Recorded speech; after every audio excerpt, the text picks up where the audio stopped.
Well, hey there guys, John Campea here. Thanks for visiting my movie vlog, and this is a special companion video to the episode of the John Campea Show that was aired on Saturday morning, March the 3rd. We had a whole ton of live questions come in. I didn't have time to get to all of them, so I told everybody I would make a special companion video to make sure I get to all the questions that got sent in. So this special video is just taking all those questions, and even if you weren't at that live show, just sit back, relax, and have some movie conversation with some fellow movie fans. All right, we're going to get things going here right away, and we're going to start off, of course, with the first question I didn't get to earlier today, which was from Mr. Film, who wrote, "Thoughts on 2001: A Space Odyssey? Too different?" No, 2001: Space Odyssey is amazing. It's great. I am one of those people that, I don't have it on my top 10 or top 20 films of all time list like a lot of people do. And I get it, and I like the film very much. There's no debating its classic status, all that kind of stuff. And I liked it very much. I've watched it every couple of years. But again, it's just not for me one of those ones that's in my top 10 or top 20. Anthony R. writes, "Do you think Rhodey is making it out alive? Thanos delivered a killing blow to him in the comics, but I know the movies deviate from the comics a lot." I don't know, man. I mean, I'm going to think Rhodey makes it out alive because they had a chance to kill Rhodey in a very emotional way in Civil War, and yet they chose not to. And that's always kind of bothered me because the Iron Man suit, it doesn't matter if that Iron Man suit is made out of vibranium. If you fall, Rhodey's just a human being. He's just a man. And if you fall from that height, and I can't remember, was it 7 feet per second is like the rate of velocity free falling? I can't remember the exact number. But if you fall from that high and then your body comes to a complete stop, it doesn't matter how good the armor is you're wearing, your internal organs, your brain is going to smash against the back of your head. Your internal organs are all going to turn to liquid, to just goo. You're dead. He's just a human man. He'd be dead. But whatever, they opted to say he just got a spinal cord injury. Okay, fine. So, I mean, if they weren't going to kill him there, I don't know that they'll kill him in Infinity War. But you never know. It is quite possible. All right, let's move on here. The next one comes to us from P.J. Barnes, who writes, "Which of these, had they played out, would have had the biggest impact on today's comic book movie climate? Tom Cruise's Iron Man or Superman Lives?" Good question. To be honest with you, I don't think either of them would have had much impact. Because look at who we got. For those of you who don't know, Tom Cruise was supposed to be Iron Man. There was a period of time where Tom Cruise was going to play Iron Man instead of Robert Downey Jr. And look, he would have been a great Iron Man. Tom Cruise is a really great actor. He would have found a way to make Iron Man a great character. So I don't know if it would have had all that much impact. Superman Lives, well, that was just a mistake. I mean, I like Nicolas Cage. I'm a Nicolas Cage fan. He should never have played Superman. I'm not that big of a Tim Burton fan. I'm kind of in the minority in the film fandom that way. I'm not a big Tim Burton fan. So I think the bigger impact probably would have been Superman Lives, but it would have been a negative impact, I think. So I'm glad they never ended up making that movie. But the Tom Cruise one, I don't think it would have changed history all that much. It's just that, we wouldn't know who Robert Downey Jr. is today, pretty much. All right, next one comes to us from Anthony R., who writes, "How did you feel about Rebels officially making time travel canon? Do you think it was a cheap shot with Ahsoka? Well, I didn't really mind it too much because of the way it was explained. It wasn't time travel.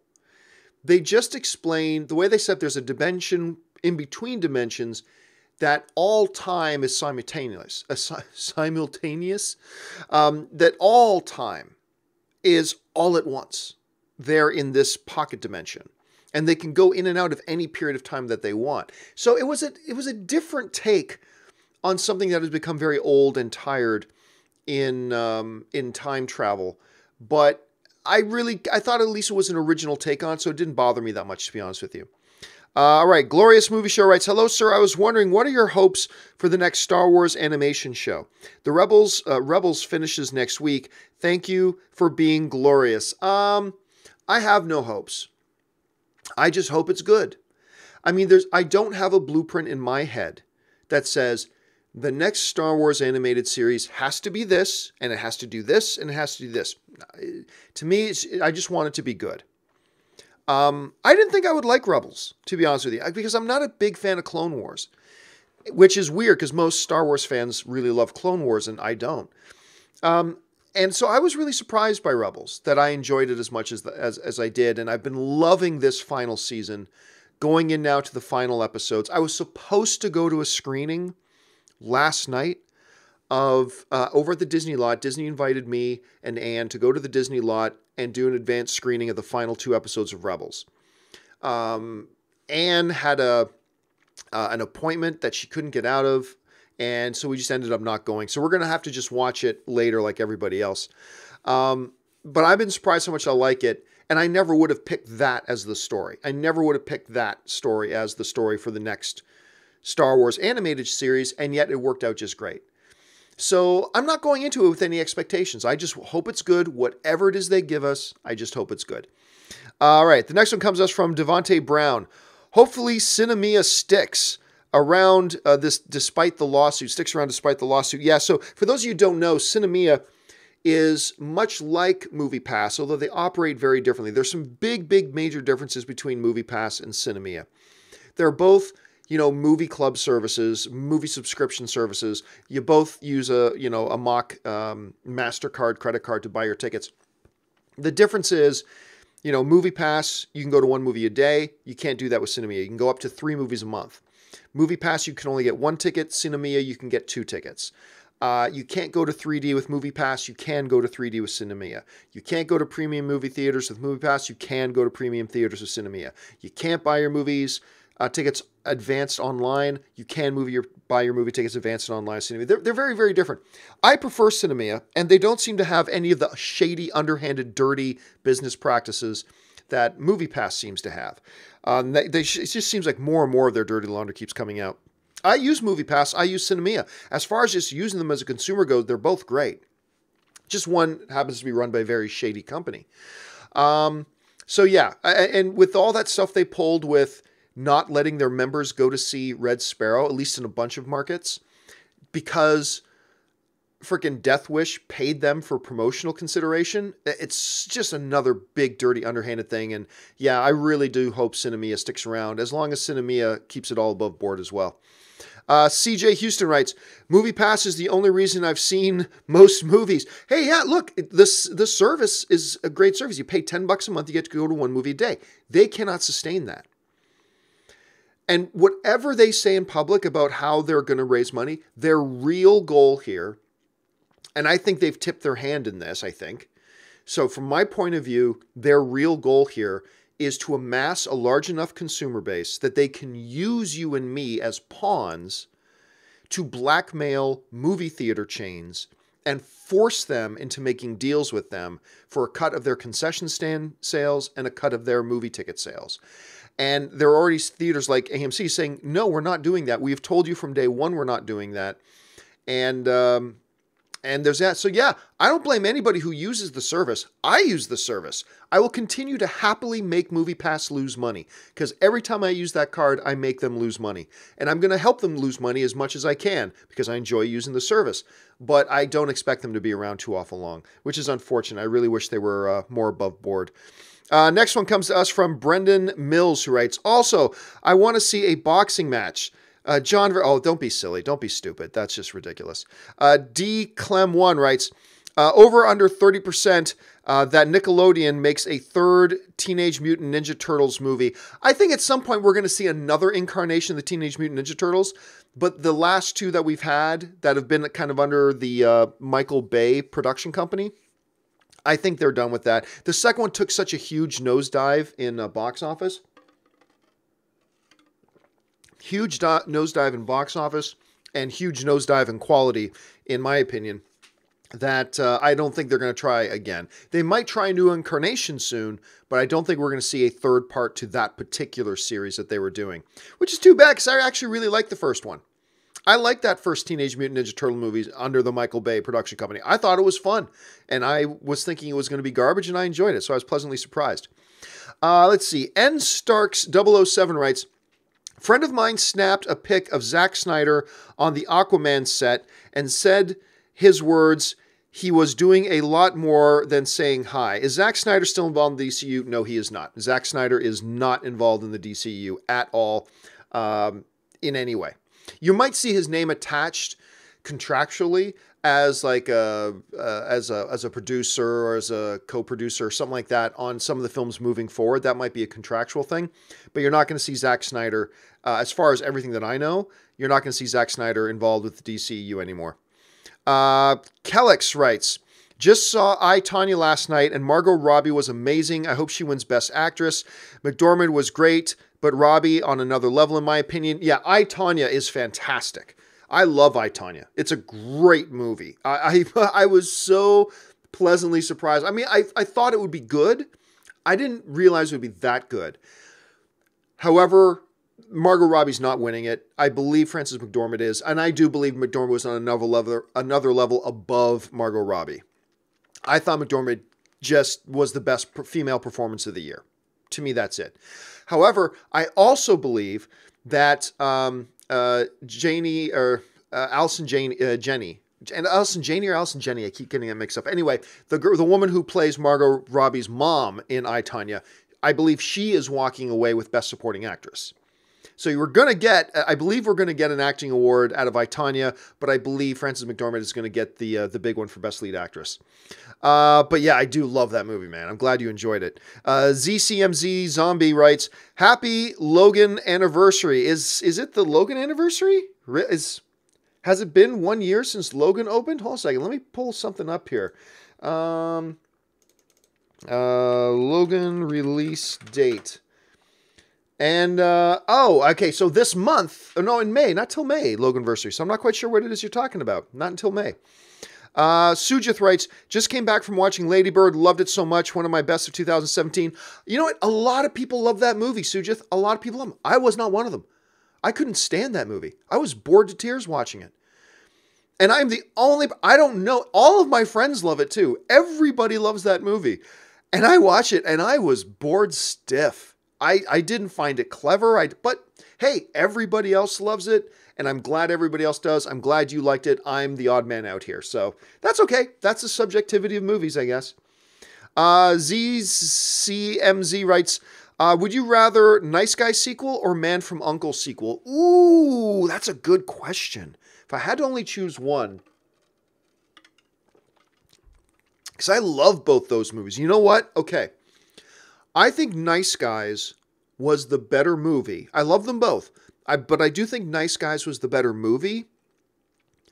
But Man from U.N.C.L.E.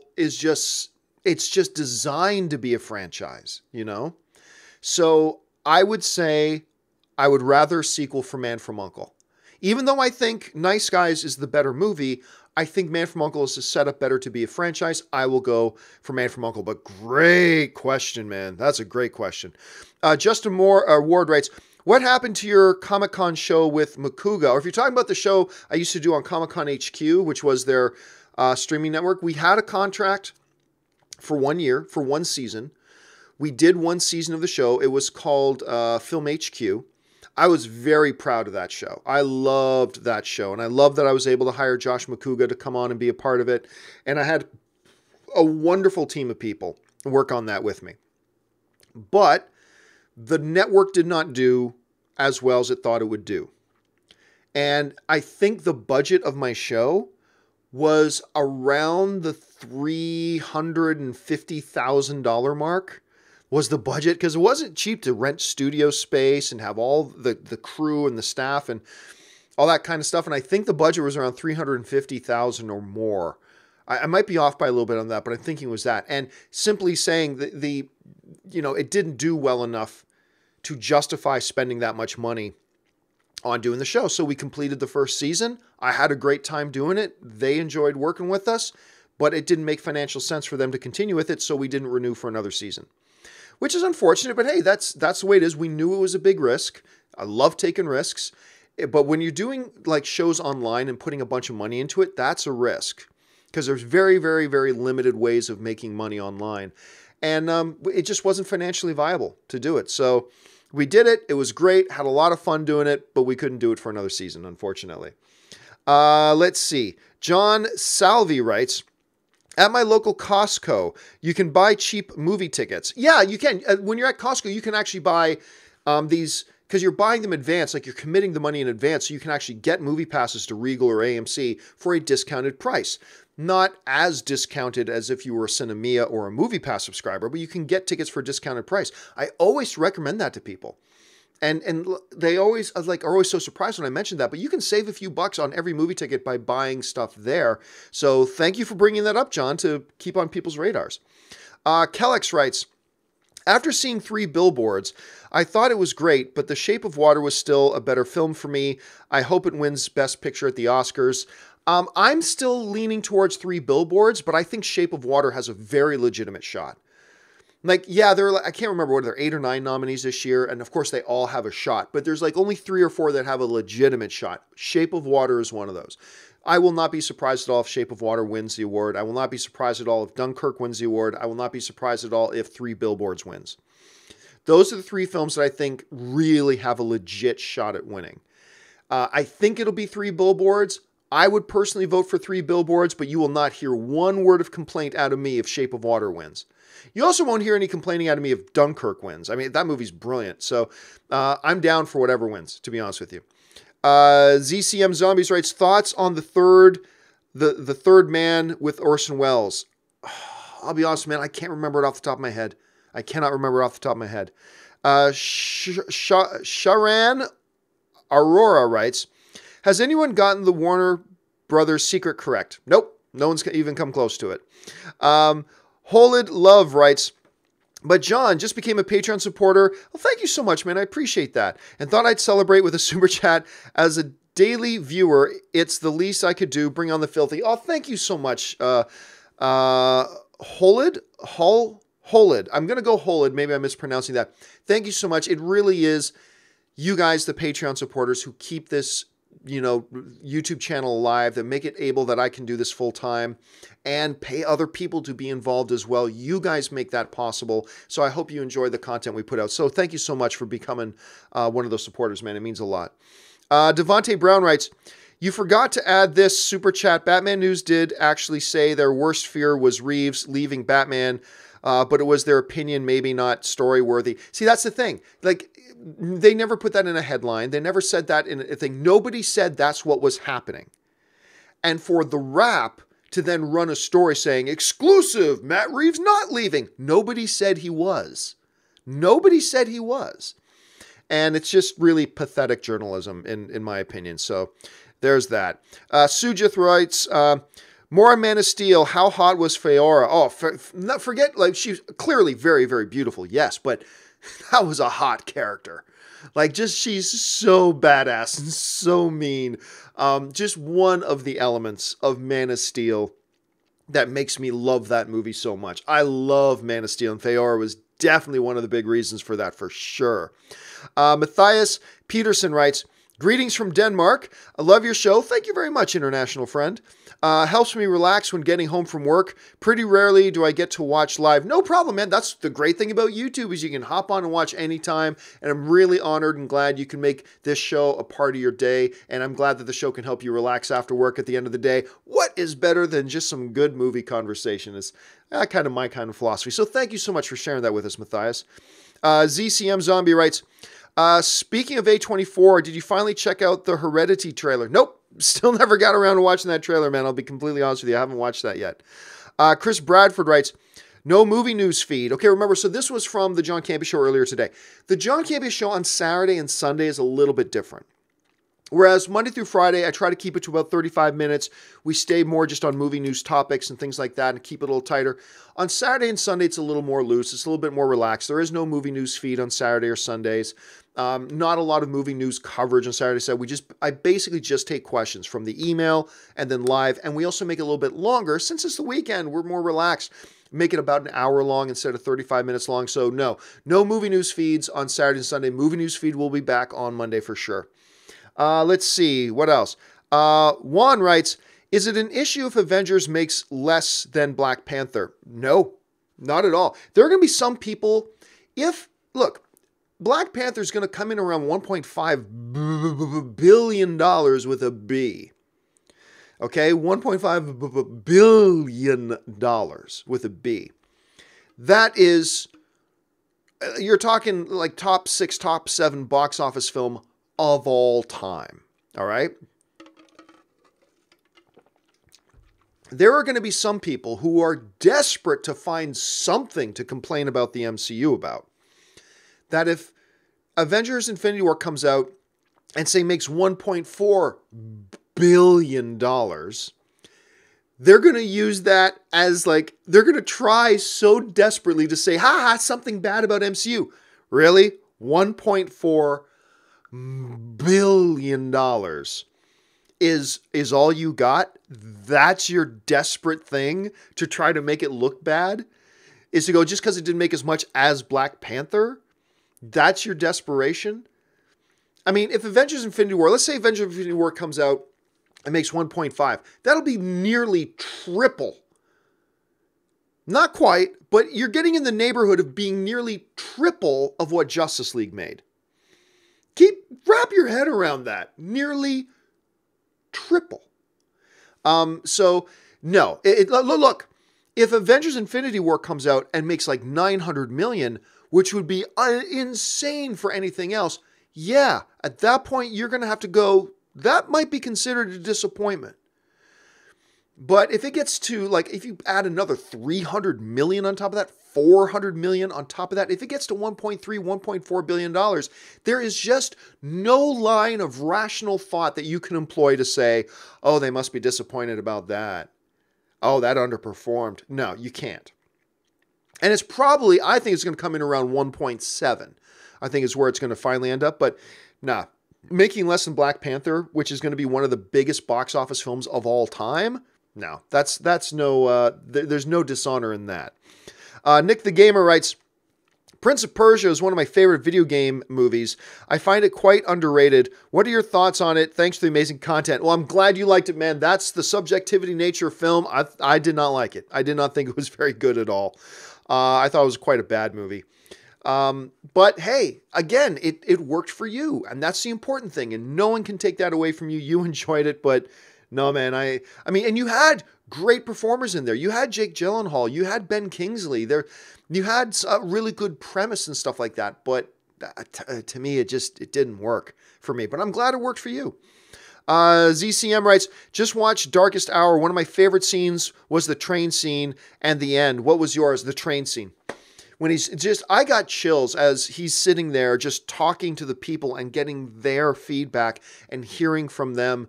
There was something really powerful about that, especially when you consider what kind of a man in the movie, I never obviously knew Winston Churchill, the person, but in the movie, the kind of man he was in the movie, that scene would have been very uncomfortable for him in many ways. And the way that he played it was great. I love that scene and I love that movie.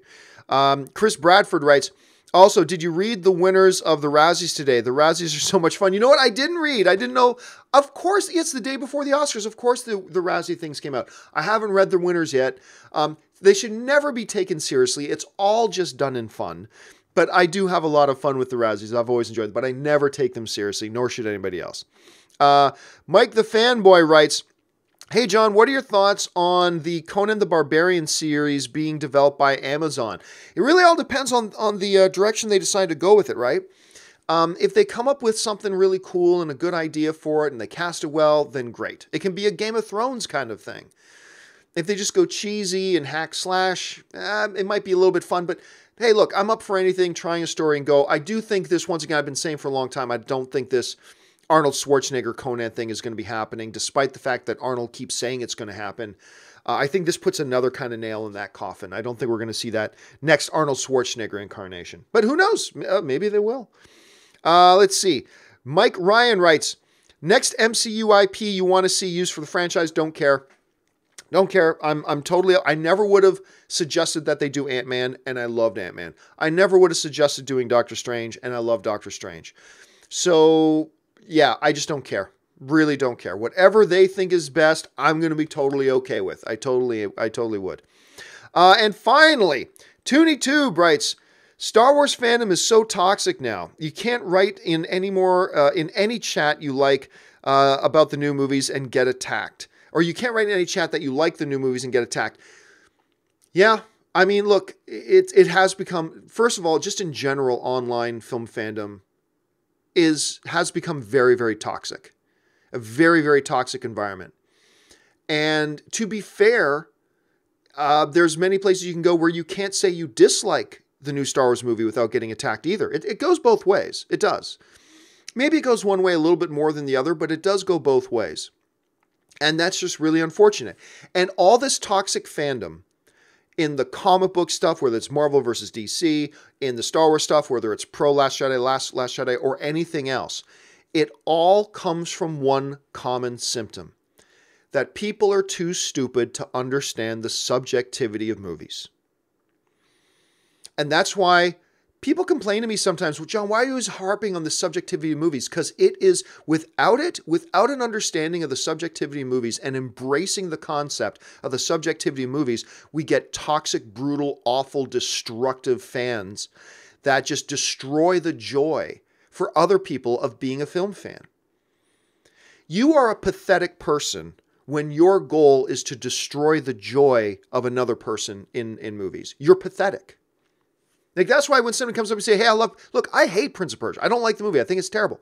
But when confronted with somebody who says, hey, you know what? I love Prince of Persia. It's one of mine. I'll give them my honest opinion and say, you know what? It didn't work for me, but I love that you loved it. I'm glad that you liked it. That's the subjectivity of film. Instead, there are people who are so pathetic and so sad that if somebody comes out and says, hey, I like The Last Jedi, instead of just going, hey man, well, I'm glad you did. It didn't work for me. To me, it wasn't my Star Wars. To me, it felt inconsistent and it didn't work for me, blah, blah, blah.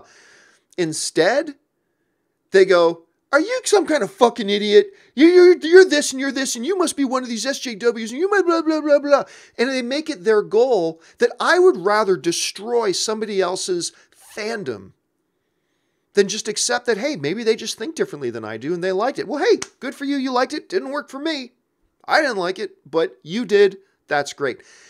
It's when people who are so weak that somebody, like, this is how fragile they are, that somebody thinking differently than them is a threat to them.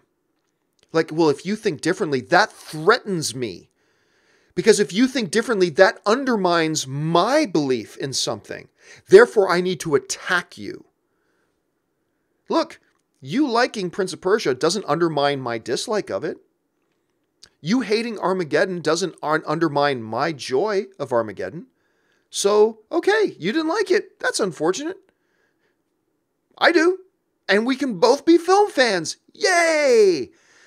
But that's really the root of it. And that's why I constantly talk about the subjectivity of film, because I think more and more people need to start, evangelizing the film fan community of understanding that, because when there's not a basic understanding of the subjectivity of film, and that somebody else disliking something you love doesn't undermine your love for that thing, when we don't have that understanding, you get this brutal, dripping, toxic fandom that turns people off, turns people away from being film fans. And there are some people who are just so sad and pathetic, they would rather the film fandom shrink and have less people be active film fans as long as people aren't saying they like something that I don't like. And that's pathetic. So anyway, that's just kind of my take on that. And that, oddly enough, was the final question that I didn't get around to from earlier today. Hey, listen, guys, thanks so much for sending in those questions. Of course, I take a few live questions every day on the John Campea Show. We take a hell of a lot more live questions every day, Monday through Friday on Open Mic. Those shows go live. John Campea goes live at 8 a.m. Pacific Standard Time. Open Mic goes live at 3 p.m. Pacific Standard Time. So I hope you guys will come back and join me more for that. That will do it for me, guys. Thanks so much for joining me. My name's John Campea, and until my next video,